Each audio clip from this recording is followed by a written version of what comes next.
देखिए, नवजोत कौर सिद्धू जी का स्टेटमेंट सामने आया है कि कांग्रेस पार्टी में 500-500 करोड़ रुपया, 300-300 करोड़ रुपया लगता है मुख्यमंत्री बनने के लिए, हमारे पास पैसे नहीं है। उन्होंने अपनी जाहिर किया है कि हमारे पास पैसा नहीं है, तो हम पैसा नहीं दे सकते, इसीलिए मुख्यमंत्री नहीं बन सकते। तो इसका मतलब कि कांग्रेस पार्टी में मुख्यमंत्री ऑन सेल होता है, मुख्यमंत्री का चेहरा बिकता है, उसको बेचा जाता है। जब जब 500 करोड़ रुपए लगा के कोई मुख्यमंत्री बनेगा, तो ये जाहिर है कि वो 5,000 करोड़ रुपया कमाएगा, वो स्टेट को लूटेगा। ये लूट का मॉडल जो है कांग्रेस और भारतीय जनता पार्टी का, उसको नवजोत कौर सिद्धू ने पंजाब के लोगों के सामने रखा है। सुनील जाखड़ उसी पार्टी में थे ना, जिस पार्टी का राज था। जाखड़ साहब कांग्रेस पार्टी के स्टेट प्रेसिडेंट थे जब कैप्टन साहब लगे थे मुख्यमंत्री, जब चन्नी साहब लगे थे मुख्यमंत्री। तो उन्होंने तब क्यों नहीं बोला? तो उन्होंने कंसील क्यों किया? उन्होंने पंजाब के लोगों के साथ जो धोखा, कितना बड़ा धोखा किया कि चुप रहे। आज वो भारतीय जनता पार्टी में जाके बोल रहे हैं, इसका मतलब उनके सामने, उनकी आंखों के सामने कांग्रेस पार्टी करप्शन करती थी, तो वो मूक दर्शक बने हुए थे। तो उनको स्पष्ट करना चाहिए कि उनकी भूमिका क्या थी। क्या वो भी उस दौड़ में शामिल थे? क्या उनके पास पैसे कम थे? क्या वो दे नहीं पाए इसलिए मुख्यमंत्री नहीं बने?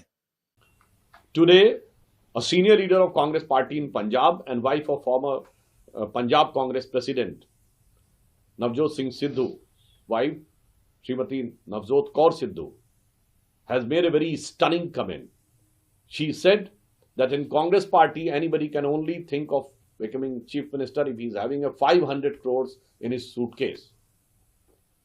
This is not only stunning, but it is never unique, because previously, a very senior leader of Congress party, Margaret Alva, in her book Courage and Commitment, has mentioned in 2008 Karnataka Assembly elections, most of the Congress seats for the sale or for the bidding.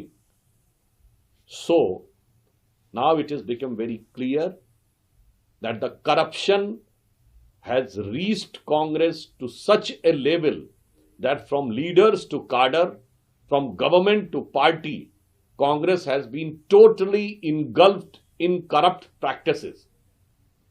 So, democracy is in danger whenever they are in power. And democracy is in danger in their own organization.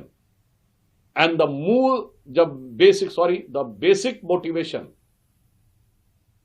is nothing but the corruption. Now, I would also like to ask the Congress party that they're trying to play an innocent card and victim card when their substantive allegations and the charges framed in the judiciary is going on.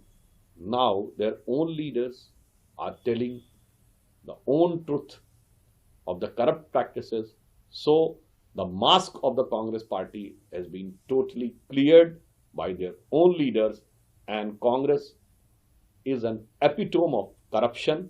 बहुत बदकिस्मती की बात है कि नवजोत कौर सिद्धू ने ऐसी statement दी है कि जब वो कांग्रेस में आए थे बीजेपी से और उसके बाद उनको मिनिस्टर बनाया गया, वो पहले वो बताएं कि मिनिस्टर बनने के लिए नंबर 2 मिनिस्टर बनाया, चीफ मिनिस्टर से जो नेक्स्ट होता है, कितने पैसे दिए।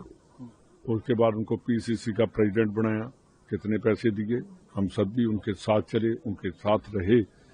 तो जो चीफ मिनिस्टर होता है वो जब पार्टी प्रेसिडेंट होता है वो पार्टी प्रेसिडेंट के नीचे रहता है। पार्टी जो सुप्रीम है और नेक्स्ट जो है पार्टी में जब बात होती है तो वो चीफ मिनिस्टर आता है। तो वो बताए कि पीसीसी प्रेसिडेंट बनने के लिए नवजोत कौर जी मेरी बहन के कितने पैसे दिए। 3.5 साल पंजाब का कांग्रेसी वर्कर डंडे खा रहा है, उनके तशद्दुद सह रहा है। 3.5 साल आप बोले नहीं। अब जब इलेक्शन ईयर स्टार्ट हो गया तो इन्होंने ये काम स्टार्ट कर दिया। और उस टाइम भी जब इन्होंने कहा, नवजोत कौर सिद्धू ने कहा कि हम प्रियंका जी को हमारा उनके साथ बहुत है, तो मैं पूछना चाहता हूं, जब धूरी में जहां चीफ मिनिस्टर जो था भगवंत मान, उसकी कंस्टिट्यूएंसी में जब प्रियंका जी गए तो उस टाइम नवजोत सिंह सिद्धू ने डरते हुए या किसी के कहने पर उस स्टेज से क्यों नहीं कांग्रेस का प्रचार किया। अगर आप मेरा लीडर बैठा हो तो मैं कहूं मैं नहीं बोलूंगा। वो ये पार्टी इंडिसिप्लिन था। कांग्रेस पार्टी को पंजाब में किसी से कोई खतरा नहीं है। जो ऐसे लोग बैठे हैं उनसे ही खतरा है।